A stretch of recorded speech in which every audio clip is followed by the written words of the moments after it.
right, good morning guys. We got Lewis over and we are just starting to get the engine slid forward so that we can begin to cut that input shaft. So we're getting everything kind of prepped right now. And a minute ago I just took off the trans pan or trans tunnel protector pan thingy. I don't know, it's maybe 5 pounds that's going to be gone. So a little bit making it faster for free. I like that always. And let's see what else we're going to try to do today. Well, basically get this thing moved, get the input shaft cut, and then we're going to move on to trying to give it a start. I do have to go in here to the PCM and try to check some connectors at the PCM for the pedal. What we think might have happened is that maybe PSI had switched a couple wires around on the harness, so I'm going to double check that and see. And hopefully we're going to get our first start today.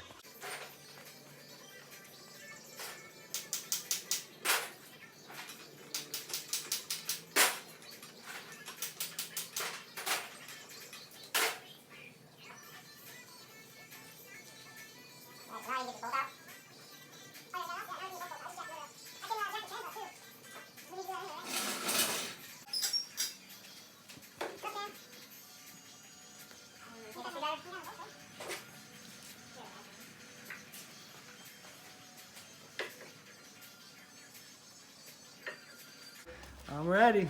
Oh yeah, we're good. It's already free. All right, yep. Motor is separated. She was fighting us a little bit on the driver's side, so just stuck on the pin. Oh yeah, she's out now. All right, now we just got to slide her forward. Let's see if we got enough room in there to cut that thing off. All right, so we try to pull it a little bit. Probably come up. Hold on. The trans wire right here. Where's that clip to? Nope, the other one. No, one on top right there. See? That's hardwired, right? What do I go forward right now? Couple inches, 3 inches? Alright, try to make anything. Just go forward then. A little bit of flex there.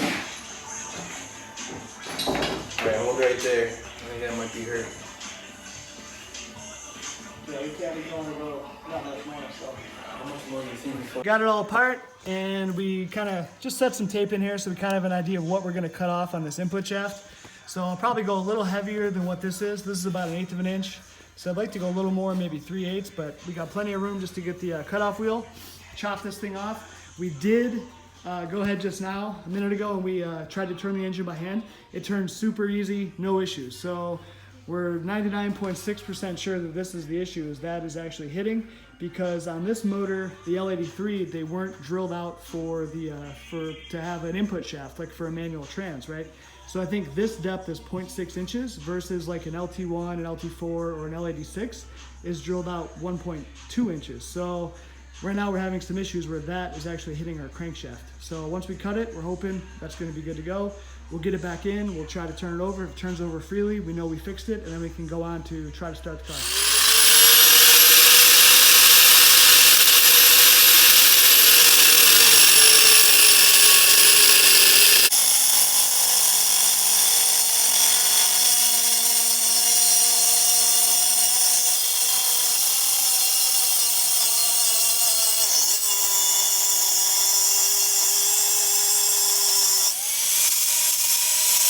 All right, so we just got it cut off, and now we got this cool little taper tool. Let's see if that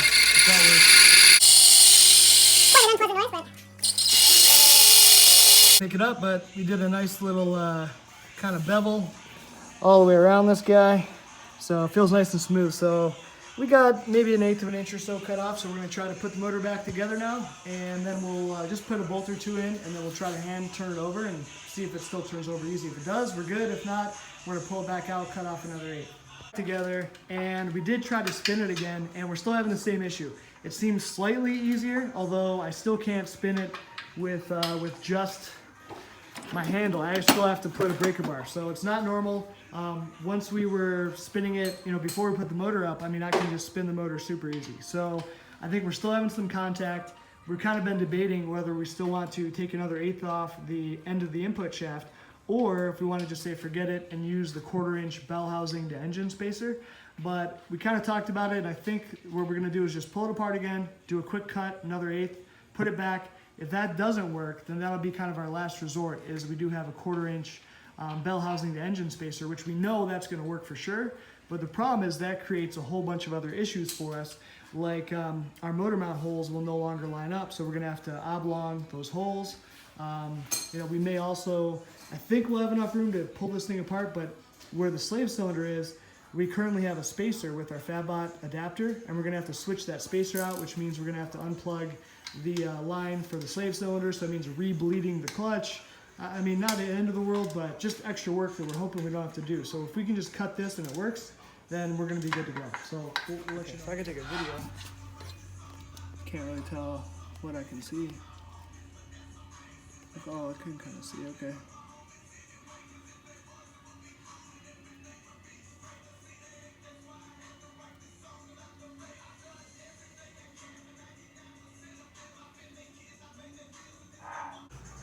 Attempt 2. Try number 2. You ready for this? The way it goes for us is going to take at least 3 or 4 times before we get it right. Yeah, we're gonna have this motor in about 6 times today. We'll be experts. Oh, just like this guy, you gotta make sure you stand it.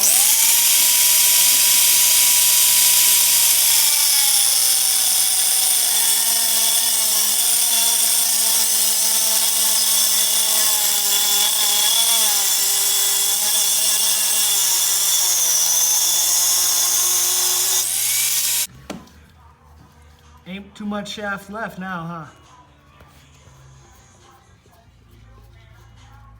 The bevel looks much better this time, it's improved. All right, so if this doesn't work this time, guys, we are gonna have to use that 1/4-inch bell housing spacer, which we do not want to do, but that might be it, so.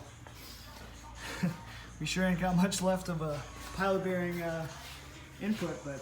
Time to bolt her in and see if she works. Let's see what happens. Tried to turn it over, still no bueno. It's still super hard. I can't even do it without like an additional breaker bar on my breaker bar. So it did go together super easy though. I mean, we literally just shoved it on there. I don't know if it was the freaking like luck of God or what, but that's the first time in what, 4 times now we've had the motor in and out that it just did that. So we were thinking we were good, but we're not. So anyway, what we're thinking now is where the splines are that touch, you know, the splines has a little flat front. It touches the pilot bearing.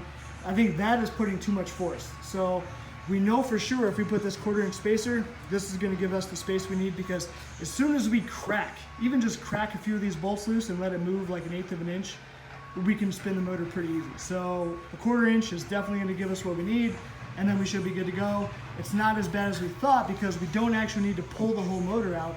We can still just slide it forward, and we have enough room in here to get to the slave cylinder to be able to replace it with that fatter spacer to take up the 1/4-inch that we're putting between the motor and the bell housing. So it still sucks. We're still gonna have to widen the holes on the motor mounts, which that's gonna suck. That's like, what is that crap, 3/8 steel? It's super thick stuff.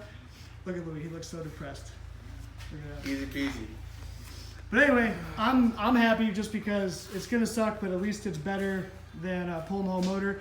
We might need longer bolts, which every freaking time we're gonna have to run to Ace Hardware, get some new hardware, because I doubt our stock bolts will work now, but fingers crossed this will work, and then we'll be getting on to trying to start the motor. And we know now that what we're hitting is where the splines are. That flat part of the splines, that's actually hitting our pilot bearing and putting so much pressure, it's causing issues, because we did actually check the depth here, and we got more than enough room. So I'm not even sure this was ever the problem.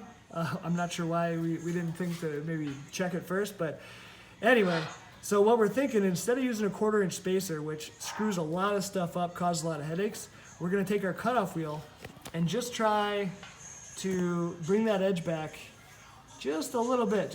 We think we don't need much, 1/16 or so. So yeah, if we can just move that and just take kind of a uniform cut. The problem is there's not an easy way to cut that, but if we can do that, we think that's gonna work for us. So we're gonna give it a shot, and you know, whatever. If we can't do it, we'll use the spacer, but we're hoping that'll work.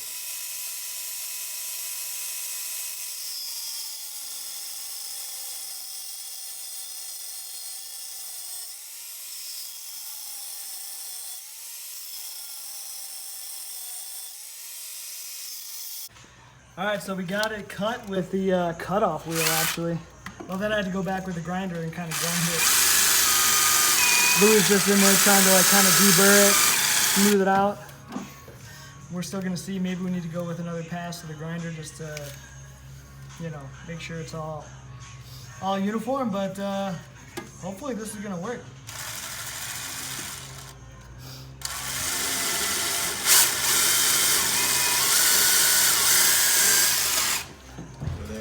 If it does, this will be freaking awesome. We won't have to use the spacer. We can take this thing back. And then we won't have to change everything else, like the motor mounts. We were thinking like, man, we really don't want to lose a 1/4 inch up here because we really don't have a lot of room up here with the radiator to run our radiator lines. So hoping this is gonna work for us. Together, we're gonna see how easy it is to turn.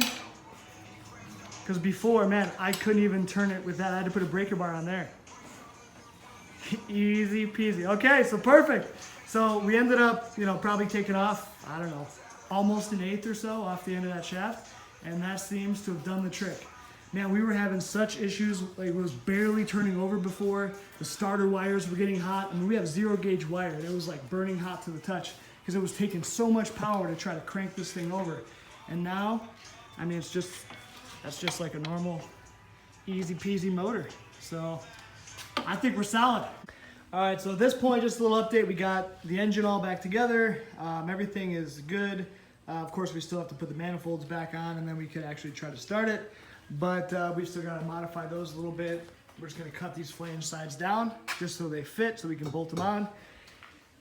But what we're going to do first is I'm going to come in here on this PCM connector and I've got the pinouts and I've got to try to check the pinouts for the pedal.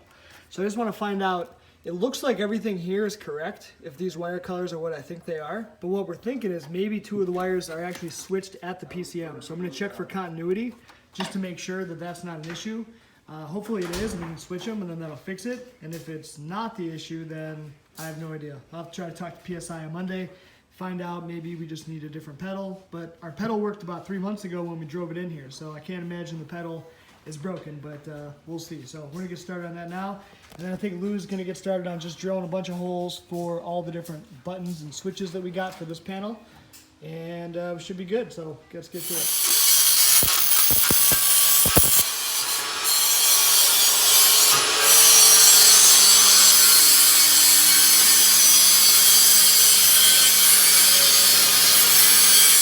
So we got the manifolds all done. Lewis got these things chopped. Awesome. We got room. Those are all bolted up. So now we are ready to give this thing a shot. Try to see if we can get a first start. Our pedal, I traced all the wires to the PCM. It looks like it is wired correctly. So all I can think of at this point is that our stock Solstice pedal is just not compatible with the E92 PCM. And so we need one of the 4 or 5 different pedals that PSI calls for. So we've got a lead on one from AutoZone that we'll have tomorrow. And yeah, I'm gonna give it power. We're gonna give it a crank here in just a sec. All right, guys, the moment is here. We're gonna give it a shot. Let's see if it fires up. If it catches on fire, you'll be the first to see. Wait. It's a no-go. Oil dipstick. Oh my God, we almost did it twice. Yeah. 3 times. I cranked it myself without. Did you? Yeah. All right, you can just give it a shot. Ready? 3, 2, 1. It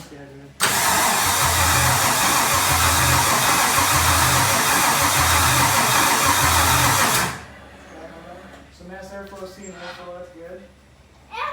works! Cranking a lot better. Way better, yeah. How's that cable feel? I'm holding that side. All right, you ready? All right, let's try it again.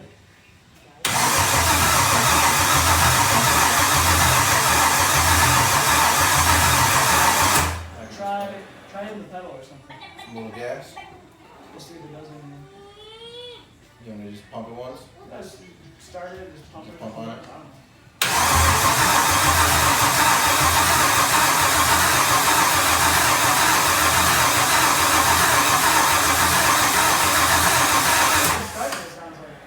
Doesn't it sound like it's... Dunk, dunk, dunk, dunk. So yeah, I would say coils, and then we got rail pressure. So we got fuel, we got...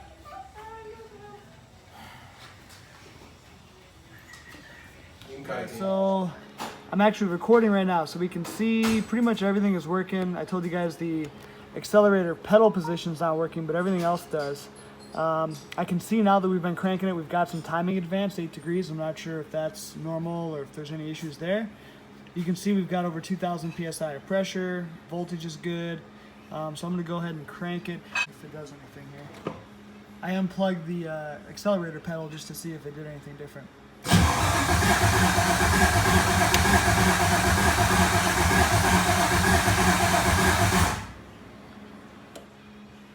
Nope. 8.5 degrees of advance. So you can see, you can hear it. It's turning over good, but it just doesn't sound like it's really getting any ignition. And we've got all the voltage or all the pressure, so I assume that should work. So I don't know, kind of stuck. I'm kind of thinking there's something up with that ignition. We're getting that check engine code for the ignition, and then we're getting that check engine code for the fuel, which I'm hoping that's just for the low pressure pump. But I don't know if that has any effect on it starting. So maybe that needs to be deleted out of HP Tuner. So something. We've been kind of messing around with some other electro crap, but I went through the PCM and I actually changed some calibration stuff on it. And well, basically all I did was I just went through, deleted a few more CELs. So I can't even tell you what all I did, but I deleted a bunch of stuff, just thinking, you know, it might help. So now we're gonna try to go ahead and give it another shot. I doubt it's gonna work, but let's just give it a shot and see what happens. Okay. All right, guys, let's give it a shot. All right, pop on, clutch in.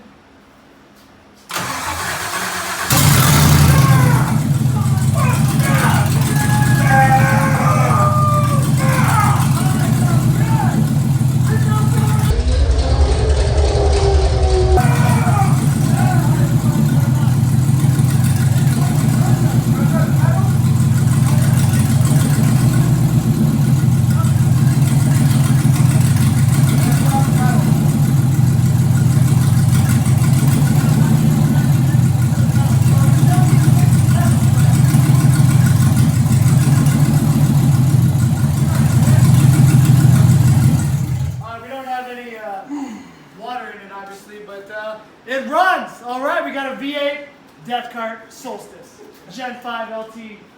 Awesome. Alright guys, so we've been spending the last probably hour or two. What time is it right now?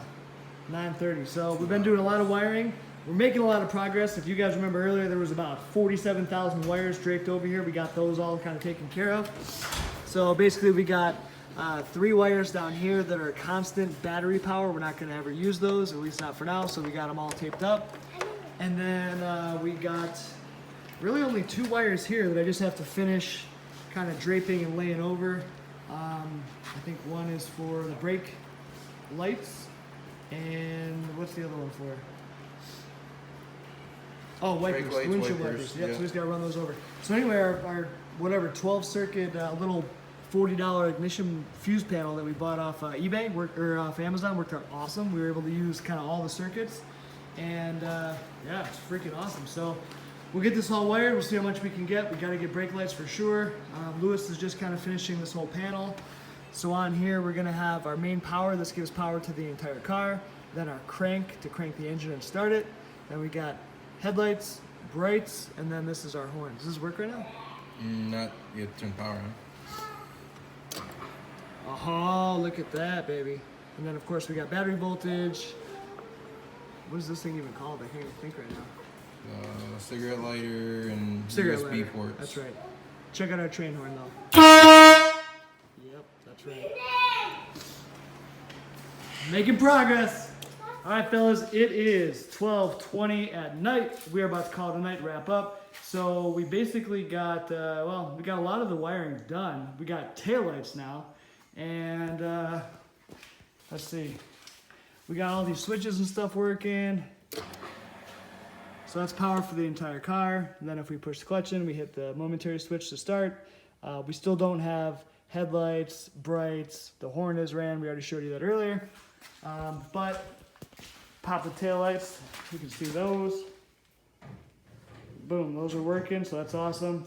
So we got most of this wiring cleaned up. Now we still have to run some wiring back here for the turn signals and running lights, I guess. Yep. I don't know if that's 1 or 2 lines, I don't know, too late, we gotta figure that out. And then we already have our power wire ran up here to the headlight and brights. We just have to run the wire out and then through the firewall somewhere up to the front. Same for turn signals, we already got that ran. I got the wipers ran, the wiring for it. I feel like there's something else, but anyway, everything's all cleaned up. So that's our fuse panel. We had to make a few changes, so we put some, put some stickers on there. But it's all cleaned up. This is still obviously not done. We still have to put wire loom around a lot of this and still zip tie a lot of it, so it's a little bit cleaner and nicer. But it is getting there, much better than it was. Gosh, how long have we been working on this? 19 hours? What did we start? 7 a.m., 8 a.m.? 8 a.m. So it's been a long, long day. But we got the engine running. We got the electrical mostly done. I mean, literally tomorrow, if we go get a new pedal, which we already ordered a new pedal for a C6 Corvette, which according to PSI should work. If the pedal works, and then if we can get the radiator on and fluid in, theoretically we could drive this thing, right? We got brake lights now.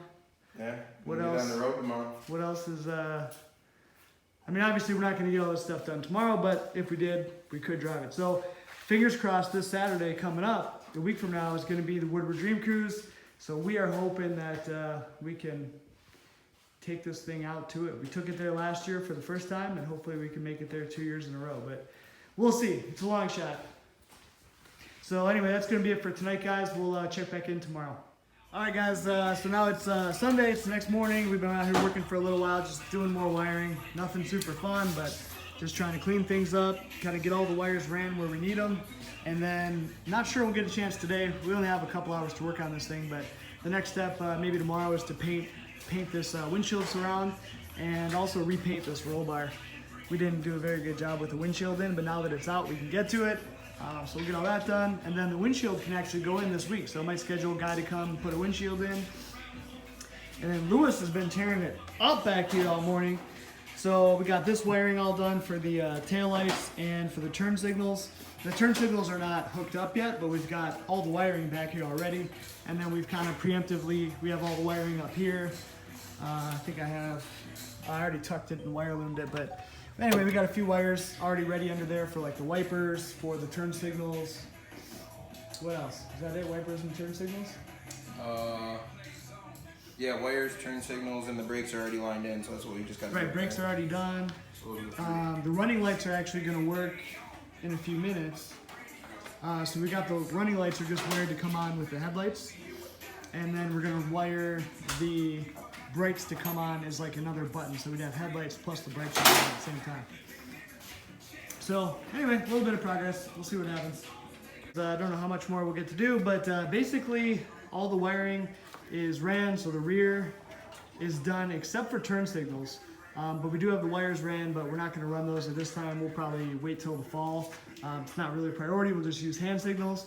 All the wiring inside the car is ran except for the wiper from the switch to go out. We're going to end up just drilling a small hole.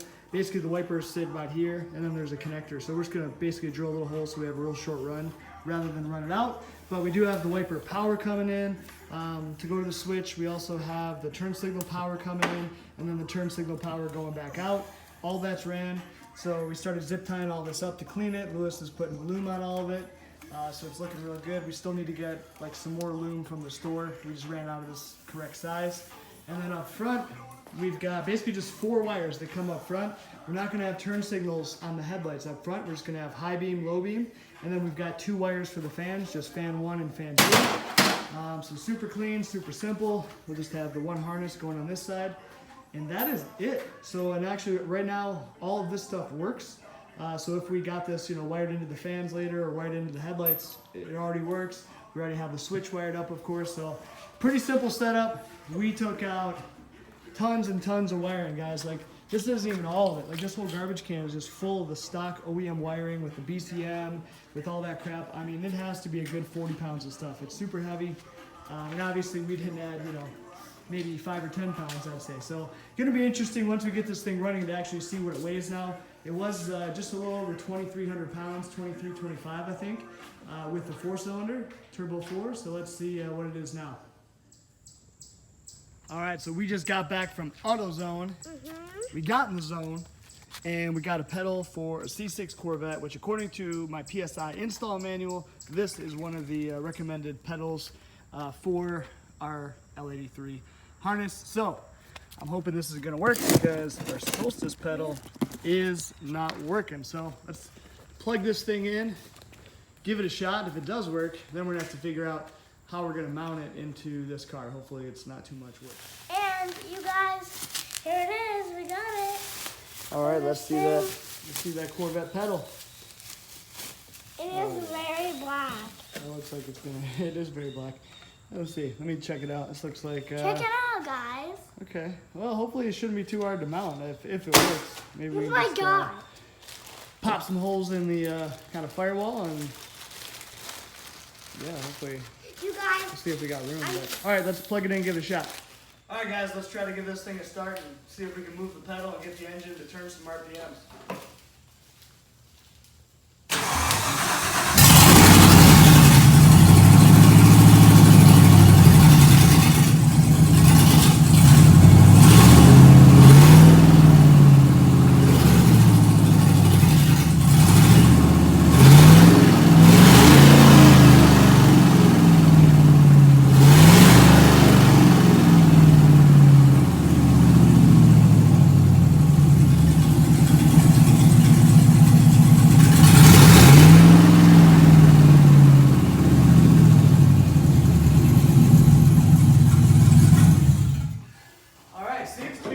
It does seem like, I don't know if it's just because the pedal's so hard to push with my hands, but the engine kind of climbs slow in the RPM, but it's definitely working, so that's great. I don't have the laptop hooked up with HP tuners to be able to log that, but that'll be the next step a little bit later. But yeah, that's great. Great news. So now we can mount this pedal and check the codes, see what other kind of codes it's giving us. We also just have the O2 sensors hanging free, so obviously this could be part of the reason why it's you know, not running up in the RPM very well, but we're waiting on some V-band flanges, and once those come in, we can at least weld on a little bit of a section of pipe to have the O2s hanging. Worst case, if it still runs like crap, I can turn off the O2 sensors so that we can take it to the cruise, but this is freaking awesome. Now we're one step closer to going to the Dream Cruise. Alright guys, I'm going to end the video right here. So lots of awesome progress this weekend, and I'm going to start cutting a new video probably starting later today. Basically we have a lot of painting to do, not a lot, but we just got to paint around the windshield frame and also paint the top of that roll bar that's right by the windshield frame so that we can get the windshield installed. So I've got to call that guy today. Hopefully we can get a new windshield in by say Thursday. That'll give me some time to do painting between today and tomorrow. Then Wednesday I can install the radiator. I've got a whole list of stuff that still needs to get done if we're going to try to make the Woodward Dream Cruise, which is going to be this Saturday. So I've also got to weld on the header flanges, which those are supposed to be here today, so let's hope that that happens. We still got to hook up the radiator overflow and run those lines. So our rear cover, we needed some bigger screws, just all kinds of little stuff now. We're getting down to all the little nitty-gritty stuff, but at this point, now that we have a pedal, we know the car should run. Theoretically, we still don't know if it really goes into gear and moves under its own power yet because it's on rollers right now, but pretty sure it does. So we got that going for us, and we've got brake lights, so we're technically legal to drive it. So honestly, right now, if I put on the brake pedal and attached it somehow, I could go drive this thing. So, no, obviously we can't, right? I'm missing the freaking radiator. So yeah, once we get the radiator done, we got to fab all the radiator lines for that, then it'll be good to go. So anyway, we're going to end the video right here, and we'll come up with an update probably at the end of this week around Friday, Saturday, and hopefully we'll be going to the Woodward Dream Cruise maiden voyage with the L83 V8. Thanks, guys. If you like what you see, click the subscribe button, and we'll see you later.